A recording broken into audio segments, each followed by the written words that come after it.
welcome back to OT the podcast. We're here to talk about watches, time, and how to spend it. My name's Andy Green. Hi, I'm Felix Schultz. How you going, Felix? Yeah, good. I'm here to talk about my German twin. Henchman Felix? No, not Henchman Schultz, made famous by Jason Hinton, but today's guest instead is IWC Museum Curator David Seyfer. That's a cool last name. Who is, I say he's my twin. He's not really my twin, but I feel like he could be my twin. We just really get on. Vibe. He's one of my favourite people to interview, and when I caught up with him, he's like, Felix, I remember the first time I met you, it was 2015 at Watches and Wonders in Hong Kong. It's like, we made an impression on each other, I think. I think you make an impression on everyone, Felix. We talk about the new Ingenieur model and its sort of historical significance. Pretty great. I love it. We do like a museum curator here. It's one of my favourite job titles. Did he help you decipher the new IWC collection? Did he help decipher the cipher? Did decipher? Oh my God, his initials are decipher. Woof. Oh my goodness. His parents. That's all I'll say. Like, that is genuinely amazing. Also incredible considering it's a language other than English. That is insane. All you've got is A green. Yeah, decipher. This is incredible. We should stop it here, but we can't, because this week's episode is brought to you by IWC Watches. We're, as Felix said, going to dive into the new Ingenieur. We went hands-on with it. We put some photos up. We were lucky enough to kind of see a couple of the models before Watches and Wonders under very strict embargo. So we're excited that we can now talk about it and explore it more. But before we do that, Felix, what's been going on with you? Well, what's been going on with us, more specifically? I don't know. This sort of fits into B2B news, perhaps. I don't know. We spent the day together on the other day, and we shot some watches together, like back in the old days, doing some short videos at the Hourglass, which was exciting, and yes. I'm sure we'll be coming to a media platform near you. Yeah, so Gerard Laureado, we looked at a bunch of the Laureado models, admittedly not something I've seen too much of, for that amount of time. This was a full day, but we did get to see a couple of limited edition Aston Martin models, which were pretty cool. That was sort of a bit of a focus. Green ceramic, you've won me over with that. I really like the dial pattern. Yeah, I mean, as far as car collab watches go, they can be, which, by the way, I'm going to speak about another car collab watch in a second, which goes the other way. These were really, really understated. Like, if you didn't know it was an Aston Martin collab, you wouldn't know. Like, it doesn't say it on the dial, I don't think. You'd have no idea. You'd have absolutely no idea. I think it says it on the movement and maybe kind of around the case back. Yep. But not on the front. Not on the front. Not on the front, which I think was a deliberate choice. Instead, you've got this sort of like dark green dial that has almost like a stitched in, not a waffle, but crosshatch. Like crosshatch sort of car interior, Aston Martin interior vibes to it that is a really dynamic kind of looker in the light, sort of dark front on and then a really vibrant green when the light strikes. So yeah, it's like a sunray crosshatch, combo. It's pretty good. Two sizes, 38 and 42. I thought I'd like the 38 more. Turns out I like the 42 more. This is why we always need to try a watch on before we commit to it. You can't just go off the spec sheet necessarily. I did mention that I saw some other auto-inspired watches this week. I went to the launch of the Breitling Top Time collection. Yes. Dutton Garage, which would you believe I've never been there before? Really? It's a really cool spot. For those that don't know, it's in Melbourne, in Victoria, Richmond. It is a used car dealer. Essentially, but they've got pretty insane collection. But not like you're not talking your 2014 Corolla. No, you're talking rare and exotic Ferraris and McLarens and Paganis and Lamborghinis, stuff you'll just never see anywhere else. F40s, really crazy stuff. I think they pulled out a few more of the classics for the night while they were there, which was, by the way, remarkably well attended. I think they said 150 people. Whoa, that's an event. Yeah, it was nice. So they had, it was one of those ones where sort of the watches obviously were front and centre, but they weren't taking up too much of the proceedings. It was good to catch up with some people. But so there's 5 watches in this sort of capsule Top Time collection, each one paired with a car. And I'm going to see if I can remember them off the top of my head. There's T-Bird, Corvette, Shelby Cobra, Mustang, and something else. something else. A fifth one that I cannot recall right now, but all like American muscle cars, and this time around the collection, the Top Time's now got the B01 movement in it, so it's a real solid offering. It's got like sort of the car logo or, icon on the dial and on the rotor, sort of par the course, but it's a nice solid, 60s inspired nostalgia kick, which I suspect will do very well for Breitling. Breitling, their Top Time range has really kind of been getting a lot of momentum, I have to say.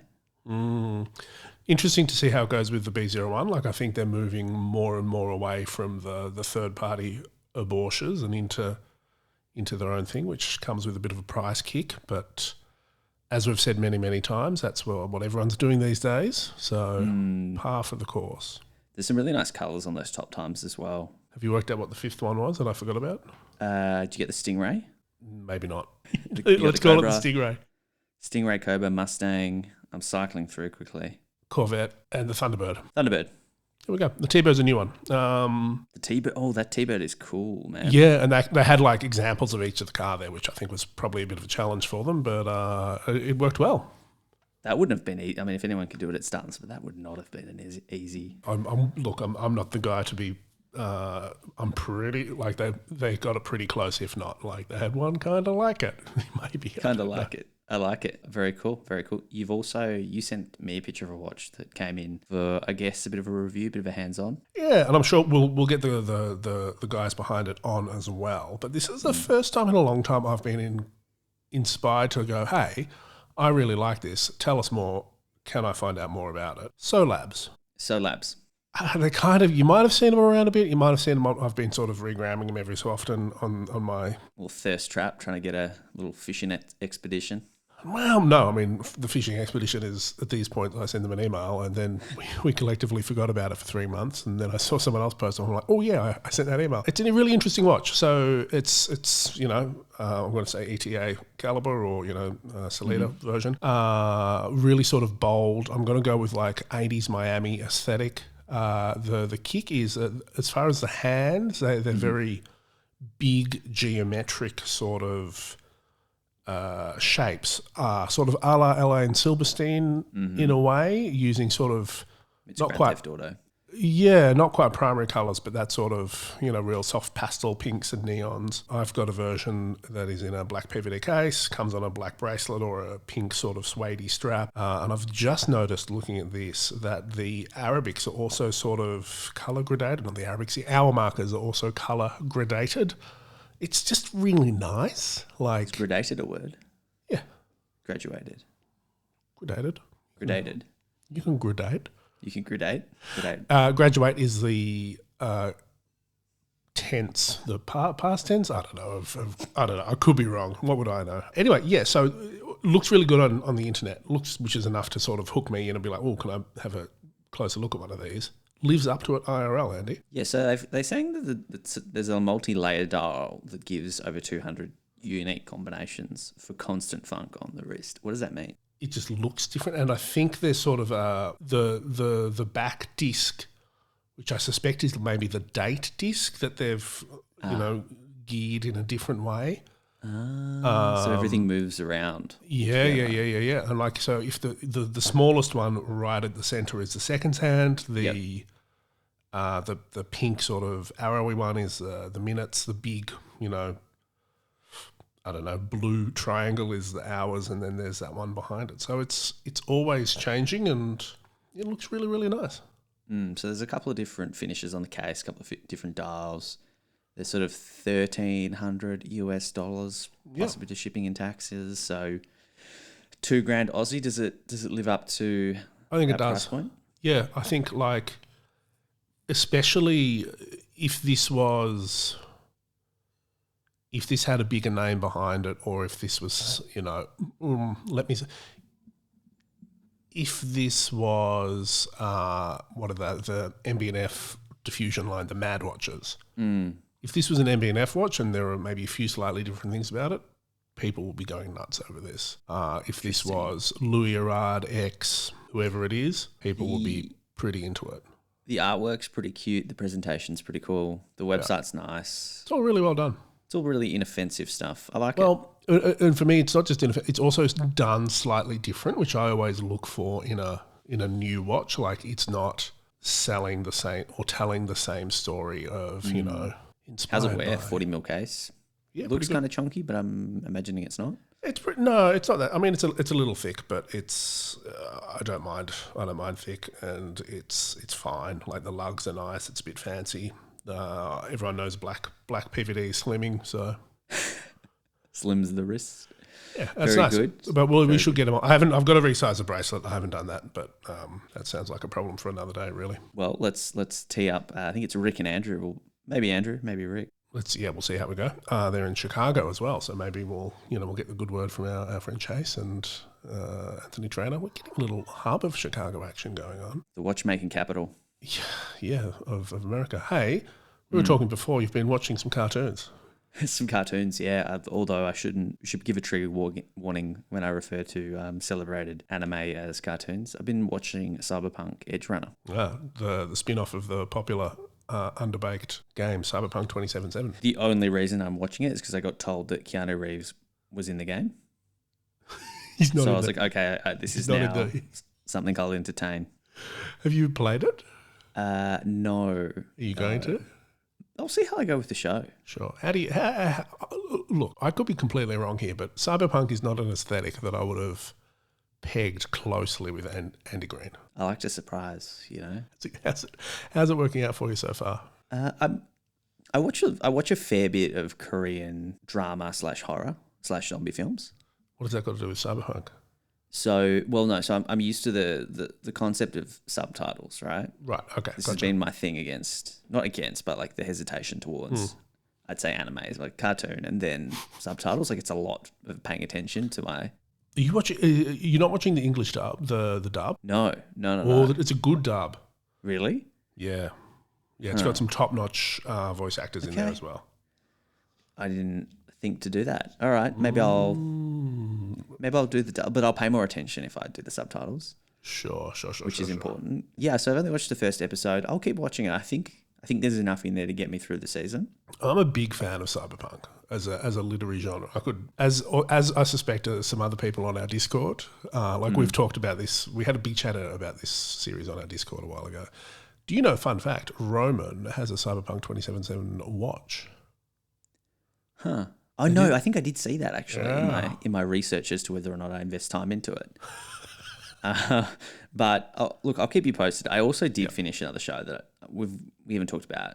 What is it? On the pod before, Jury Duty, Amazon Prime. That's why I haven't watched it. I don't have Prime anymore. You need to. James Marsden.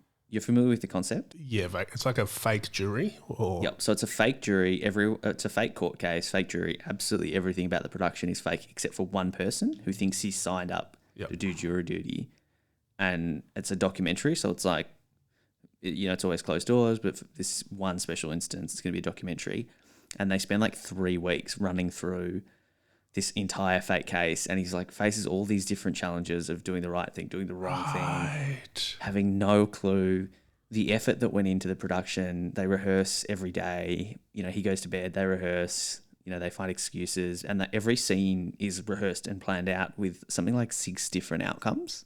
Incredible. And backup plan on backup plan on backup plan. I've got something to talk about after this, but go with your jury duty thing. James Marsden is sort of he plays himself, but a juiced up version of himself where he really does take the brunt of all the jokes. Like he's the guy, because they didn't want the main character who didn't know he was the main character to be embarrassed or humiliated. So James Marsden took a lot of that on. Yep. And just did an amazing job. But he wears an IWC. He rocks his IWC, and it's pretty prominent, I got to say, throughout. This reminds me very much of it. Are you familiar with the Schmo show? No. So this is, I suspect, what it's based on. 2003, similar setup. One guy, they created a fake reality dating show, or like one of those sort of reality shows called The Lap of Luxury, where there was $100,000 top prize. Wow.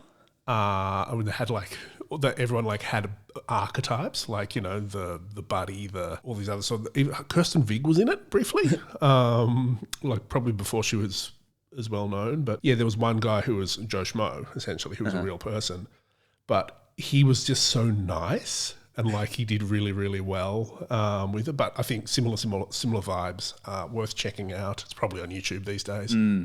That's two great fake reality recommendations. No fake reality though happened in Geneva when I sat down with the one and only David Seyfer. Is that what we're diving into? I think we might.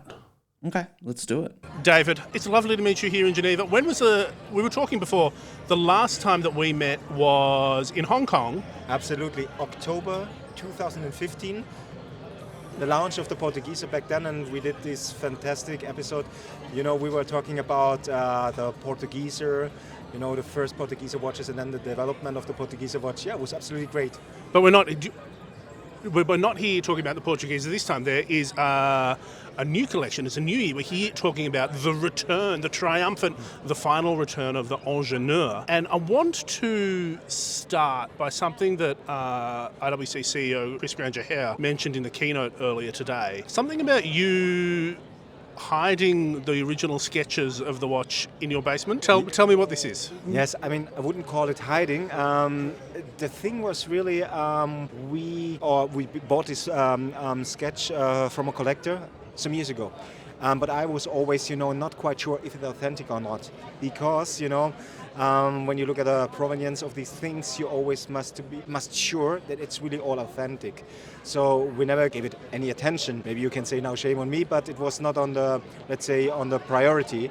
But then last year, also here in Geneva, I had the chance to meet for the first time Gerald Genta, business partner and wife of Gerald Genta, and we start talking. Maybe about last year also they found a very nice drawing of an IWC chronograph from 1967 that Gerald Genta was designing, but it never came to life. So IWC back then never produced this, and we also do not know if ever some managers of IWC ever see this drawing back in the 1960s. Do you think he might have just done it on spec, or if I was to ever design something for IWC, it would look this like is this? what I learned from her. This is what he was really, really doing. He looked at the brands, for example, and was envisioning what could be interesting for them.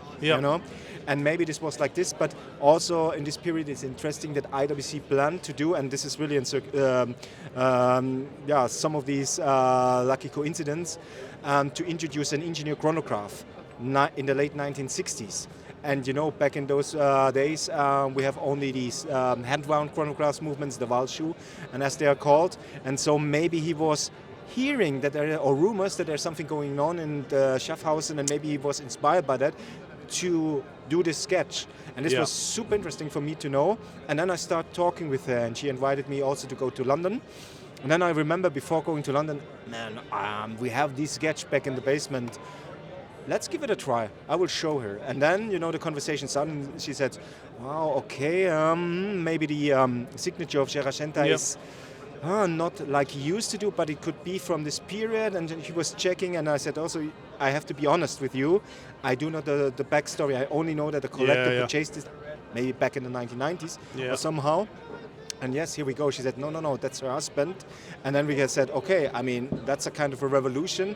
And what was more important also for me than seeing the sketch was also to see 1974, because a lot of people were always asking when all started with the Ingenieur, because I could only tell you a couple of years. Felix, it was 1976, and then you would ask me maybe, but what was the story before? And now we know 74, it was the design was ready, so it took some 2 years to translate the design into the watch. So I want to, obviously we've been talking a lot about Gerald Genta and the Ingenieur, but can you rewind a little bit and tell us, not a sort of the origin of the Ingenieur in the 60s. 50s. Oh, my mistake. No, come on. But sort of where it came from and the environment in which it was reborn in the 70s. Yeah. You named it. 60s and also the 50s. This was where we have the classical Ingenieur. I know, or your listeners, they know about it. The reference 666 was very, very famous. It was a typical 1950s design, I would say, and was pretty convenient back then. Not and this is also important to know about the Ingenieur, it was not always like this super mass or let's say model with high quantities. No, it was always a kind of a niche, but it was a special dedicated tool watch with shock protection, anti-magnetism. So far so good, but in the late 60s, sports watches became interesting. You may know our Yacht Club, you may know the Aqua Timer, and other brands bringing out sports watches. And so there was the idea to give the Ingenieur a new face, to really rethink the concept. And what we know is that in August 1969 they started. And also what we can read in the sources that maybe the first ideas of this watch were not that kind of convenient or not that perfect for the management. So at the end of the day, the marketing director, Mr. Alexandre Roth, he did this on his own, approached the case manufacturer that was working together with Gerald Genta. And maybe it was here in Geneva that they told him the story, all what we expect from an engineer. And so Gerald Genta got all the freedom to design what he wants, but it had to be an engineer. That means soft iron case to protect the movement against the magnetic field and shock absorber, something like that, but feel free about the design. And then he started to work. Yep. And so after he went through that process and came out with that the original reference, the SR Jumbo, SL. 1832. Yeah. Okay. Exactly, yeah. exactly. I'll leave the references to you. How was it received? How was it? Do you know what IWC thought of it at this time, and what about the markets and the consumers? Like, was it a hit, or did it sort of? Unfortunately, not some other famous stainless steel watches from Gerald Genta. They neither performed that well. I mean, this is what we really have to say. The design was, too avant-garde for this era maybe, and also, and this is typical IWC. The famous quote of Mr. Albert Peloton, famous Mr. Peloton of IWC, what do you want? A precise movement or flat movement? Yeah, and so our movements, the 8541 that was inside, from the height was, yes, it has a height, and so the watch was, compared to today, not really challenging, but back in the 70s, where everybody wanted these super flat watches, it was too big. So this was one reason why it was no success. And funny story, IWC planned to order 500 for 1976, and I think more 600 watches for the next year. Yep. So they had a lot of, they were believing, but at the end of the day, it proved that it was not that successful. So now we know some 800 in stainless steel watches were made, and they are hard to get, of course, now, but it's always like this. Back in the days in the 70s, maybe it was too much, too advanced, too radical in its design. Yeah. But now, we love the design, and this is also the reason why we said the next generation of Ingenieur watches, if you look, it have this design code of Genta. This is what we really, really keep up. And that's there's that other generation, the Ingenieur from the sort of the 90s, 2000s as well. What are the sort of the core defining characteristics that have stayed through, aside from the from the outside? I know there's the scientific imperative of having anti-magnetism and precision, but what from a design point of view has been the touch points over the years? I think you made a really, really important point, because this, I would say, with this generation of the Ingenieur also changed a little bit, because the design became important. So I would say one of these iconic code of design was the bezel, with the 5 boreholes, and also the way of the dial, also the bracelet. And this is, if you look, for example, if you could have a look later on the history of the Ingenieur watches from 70s till the 2000, you will see it. You will immediately know they're different from the size, some slightly differences, but you see exactly this design code.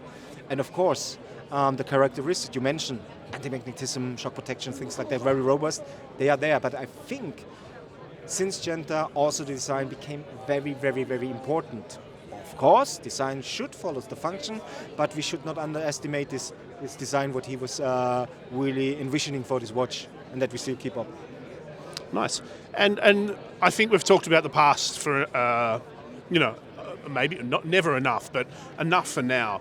So the latest Ingenieurs were announced, as we were recording it a few hours ago. How were you involved with it at all? Like, what was the history department or the archive department's take on the process of turning this idea into the reality that it is now? I mean, it's very pleasant for us because we are the ones supporting you. For example, the department stand with the original models, which is very, very important. So if you do a touch and feel session, so you have a picture, that's one thing. But if you can really look close, the polishing, how they made it, how it feels like also on the wrist. I think this was very, very inspiring. And of course, there we do our job, bring those vintage timepieces from the archive to help. And now, since 2 years, we have also kind of a restructuring in our team. So we are now a part of the product strategy team. So it's called PSH, Product Strategy Heritage. That sounds like a promotion. yes. No, and it's really a promotion in the sense that now we can really work more closer together. And for me, I'm the old guy, and talking with my young colleagues, the product managers, and they have the question. And there is then really, really no process behind. It's just like we're talking about watches. They enjoy watches. They enjoy vintage watches. Hey, what you got in the archive? Oh, let me show. Come on, put it on the wrist and things like that. And this is how the ideas really come to life. And this is so super fascinating. Also, that I could have a really preview view in the strategic, in what we want to launch in the future, and be a small little part. And this is, I can tell you, that's super satisfying. That sounds great. The watch itself, on a scale of 1 to 10, and I'm aware that they're your employer, how well have they done in capturing the spirit of the watch? You're absolutely right. I would not ask this question, but what was really, really great? Last Watches and Wonders, maybe here 10 meters over there, I told you, Gerald Genta came to the booth, and I was asking, everything that I could, because now I caught fire because meeting her and have, so to speak, the direct link to the Gerald Genta Heritage Foundation, and Christian Knoop had a prototype on his wrist, and then he was, unwheeling a little bit, and then with a low voice he asked, this is the new one, please, confidential. What do you think? And she says, wow, lovely, my husband would love it. And and then completely all was released. Yeah. Because I can tell you there was so many discussions about every detail. Because like I said, from a quantities perspective, the Ingenieur is not like a super fly of IWC, but for the collectors, for the connoisseurs of the brands, it's so important. And you can imagine you have a lot of different opinions, and then find the perfect execution. That is then challenging, very challenging. And to have such an authority to say it's okay, then we were super happy. And I don't know, because obviously people have been asking for the Ingenieur for a long time. Yes, absolutely. Do they? I assume they ask you a lot. Like, what do you think the appeal is? Like, why is there a desire for it? Is it just because it's integrated and sporty, or is it something more about IWC standing for that type of technical timepiece? I would say the last point that you mentioned. It fits, in this way how the brand, is perceived. The Ingenieur is I would say an archetype is for that what we're standing for. But the funny thing is, this all changed in the 70s with the design of Genta. So, bold stainless steel watches, this kind of Ingenieur approach. And together with the design, this makes the story, or makes, let's say, the vision people have about the brand. So it was super important, the watch as such. And like said, for collectors, it was always, when you know about the Ingenieur, when you know about the story, then you know about IWC, then you are collectors. Because I would say not that many people were aware of the fact that Genta, if you name the big three, that IWC was one of these big three in the 1970s. Yeah, and maybe for the collectors now, the booth and all the story, also the story that I'm telling you is, no, David, don't say that. Because this kind of, let's say, only a few know the secret about it. Yeah. I think more know it now. Now, absolutely. One thing, it's okay, because, I think also Gerald Genta deserved it.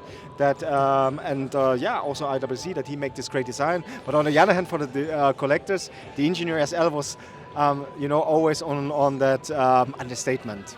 Yeah. And this is a question, this is not something we sort of talked about, but I'd be interested in your take on it. Gerald Genta is like the only watch designer known by name that I can think of any that isn't a maker, that was just explicitly a designer. Why is that? Why do watch brands not celebrate the creator, the individual geniuses or whatever that created them? Do you have a thought on that? Yes, and I can tell you one. IWC did. When we launched the Da Vinci in 1985, if you look at the catalogs, it is explicitly saying Hanno Butcher, Schaffhausen designer. Hanno Butcher, he was in charge of the design. So it's funny thing, because I also talked about this with Gerald Genta, that some brands, now they say, we also have Genta watches. Everyone's going through the archives. Exactly. But it's quite right, absolutely what you're saying. Most in the 50s, 60s, early in the eras of watchmaking, the process was like this. You have, for example, the case manufacturer, work together with a creator, with a designer, and then they come to you saying, do you like this watch? Do you like this case? Do you want it exclusively for your brand? Yeah. Oh no? Okay, then we share it with other brands. And this was how the creative process was done. Yeah. So you, as a brand, you were always selecting. But this also changed back in these days, because we had Hanno Butcher in the late 70s as the first official designer on the payroll. No, correct me. I have to correct. In the 70s, there was also a designer from Geneva, Mr. Böttger, who also was designer of IWC. So we had designer as an institutional part of the company. Yeah. But it was not like the others did, or like other brands did. So that you have really a chief design officer in charge of also the corporate identity. Yeah. This is more like 80s, 90s. But like I said, we celebrated our designers like Hanno Butcher. And to answer the question that you said, why is it Gerald Genta? I think what was really important also for him, that he found his own company.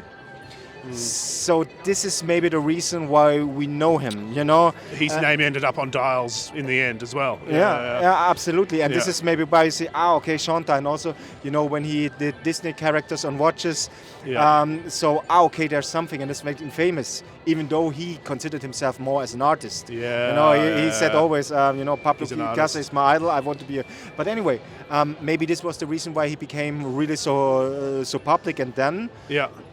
In our day, it's people are asking. It's not like that the marketing department says, now we need to know to communicate who's designing. No, I think it's really the demand of the people. Like collectors want to know, but whose idea was it? Because it looks great. What is the reason behind? And I think maybe also in watches especially, there's also a lot of weight placed on the watch design, the movement designers, and Kurt Klaus and Richard Habring and guys like that as well. So there's that internal-external divide that is sort of unique too. It's been really great to chat to you again, David, for the first time in a few years. One question, I haven't asked you this, or I told you. So on our podcast, we ask people for recommendations outside of the world of watches. What would you recommend, not related to work? Something to watch, something to read, a pursuit to enjoy? Now you put a smile on my face, because this is really on my wish list. Yeah. And or to say, now in the market of music instruments, we have a trend to go back to, synthesizers, but analog modeling synthesis, like in the 1970s. None of this surprises me about you. And this is what I want, because, I'm a kid of the 80s, all house, Depeche Mode, Joy Division, all these famous groups. Yes. I knew there's a reason I liked you. And this is what I really would like, Yeah, so drop some names. What's the dream synthesizer? Right now it's the Arturia. Okay. The monobrood. It's you pay a fortune for a monosynthesis, but just to play around with the knobs and make the sound be creative. Or MOOC. What you need to do is you need to convince IWC to make some sort of collaboration, and then it comes out of the work budget. You can make it happen. I have faith in you. It's been really, really great to chat to you in the throng that is the IWC booth during Watches and Wonders. It's a pleasure, as always, learning about IWC's history. And it's a pleasure talking to you again. Thank you so much for your time. Thank you for having me, Felix. Thank you so much. Not Appreciate a problem. Andy, David Seyfer, what a lovely man. Hopefully they send him out to Australia one time and we can all meet him and celebrate our love of IWC together. Thank you, IWC, for sponsoring the app. Couldn't do without you. Thanks also to all the lovely listeners. If you want to send us emails about Cyberpunk cartoons, otthepodcast@gmail.com, ot.podcast on Instagram. Amazing. Felix, I'll see you next week. We will. Choose. Bye.